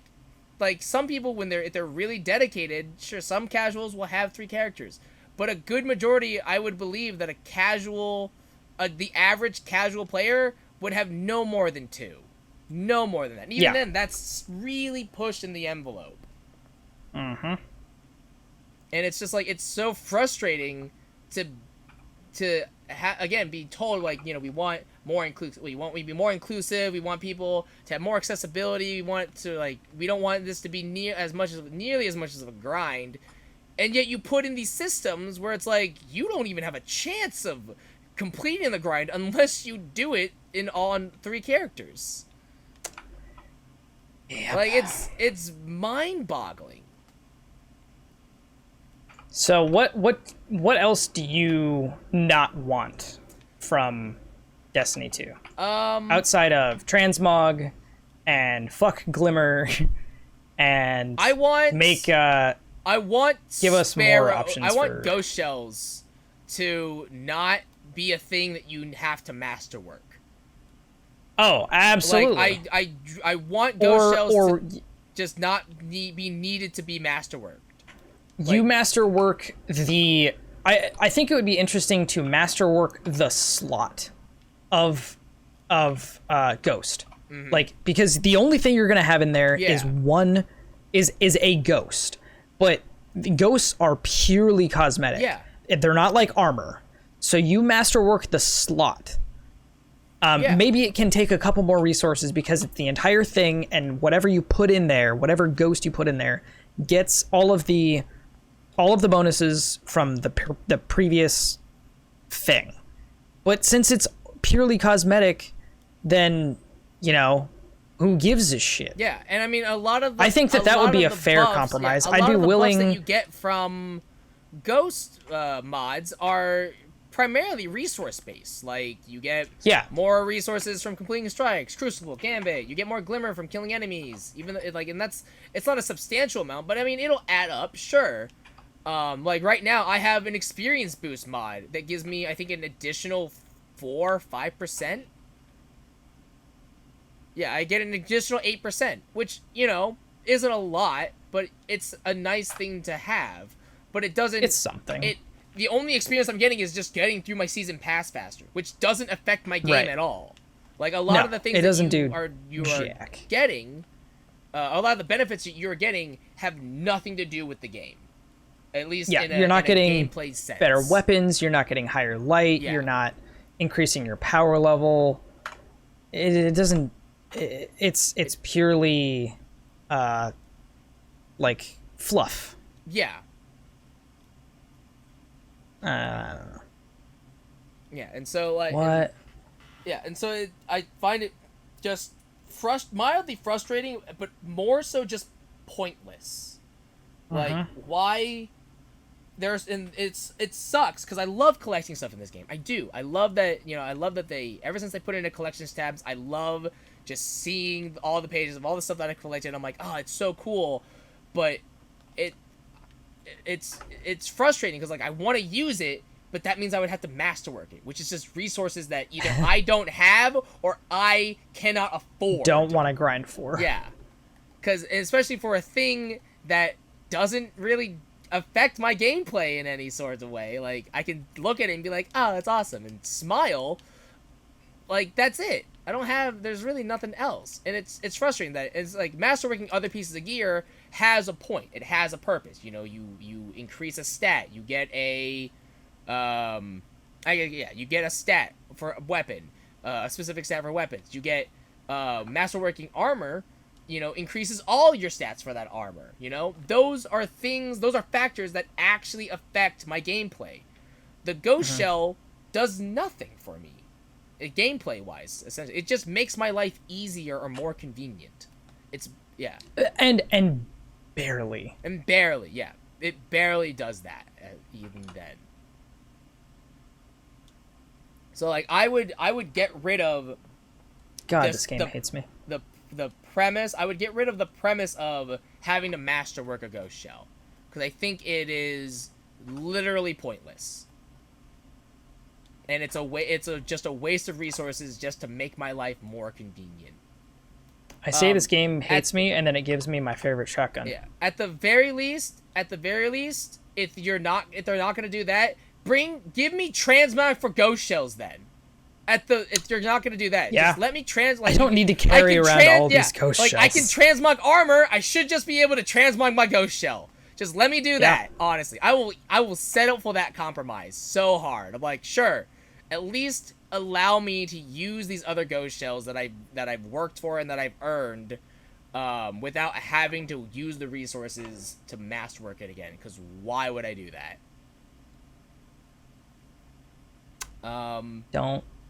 I don't rightly know. Data pointed this out on a video. Weapon, as far as, like, consumable stuff, get rid of, where are they? Get rid of pure matter glass lenses. I was literally just looking at that. Do you know what these do? They give you mod components, right? No, they don't. Oh, no. They give you weapon telemetries, which is a stupid ass currency that you go give Banshee for his weapons, because every time you dismantle a piece of armor or a piece of weapon, or a piece of armor or a weapon, you get, where are they? You get gunsmith materials. 5. Yeah, you get gunsmith materials, and you use those gunsmith materials to go talk to the weaponsmith named Banshee. You give him 100, and he gives you a shit gun. Well, not necessarily a shit gun, just not good guns. But sometimes he gives you sometimes he gives you good guns. Sometimes, not very often, but sometimes. But yeah, you give him 100. So these matter glass things they generate weapon telemetries, which are like the gunsmith parts, but they just are they don't cost. They're worth more to Banshee. They're just worth more to him. So like, if a gunsmith material was $1, a weapon telemetry is like $3 or $5. 5 is probably way too generous, but it's a very small margin, essentially. Right. It's a very small margin for worthiness, essentially. But like, get rid of them. I don't need them. I don't want them. They're worthless. They're literally worthless, especially because let's assume that gunsmith materials are $1, and let's assume that weapon telemetries are $3. I'm gonna do some math right now. If weapon telemetries are $3, each pure matter glass lens automatically gives me okay, I guess it's not okay. It's hard to Let's say on average, because the buff is precision kills have a chance of giving me weapon telemetry, and it's not. The buff doesn't go away. The buff lasts for 4 hours, and it doesn't go away the moment I get one. So let's just assume I'm just a god gamer, and in those 4 hours I got, I don't know, 15 of them. That seems a little low, but like, let's assume I'm god gamer because RNG is not my friend. Yeah, I was gonna say it's Bungie. Yeah, let's say I got 15 of them. So I got 15 of them. I did this for all 135. So that's 2,225, right there. I have, I guess, yeah. So multiply that by 3 because they're all $3. So that's $6,075, quote unquote. I have 2,724 gunsmith materials already in my inventory, and I could probably make that same amount of, and again, that's not even including, like, I would probably just be getting them because I'd be getting weapons in general, over time anyways, as I was doing these every 4 hours and stuff like that. Like, Right. the amount that I get for telemetry is not on par, but it's close to already what I earn, which is like cool, but why though? Why should I care? Yeah, like why should I care? I'm making the exact same amount of money, but the money that I make can only be spent at a really shitty store. And it's just like, why? So that's one of the things that I would get rid of. I would get rid of weapon telemetries because, again, why do I need it? Don't know. Don't know. I have no answer for that. You and me both. We're both very confused about it, honestly.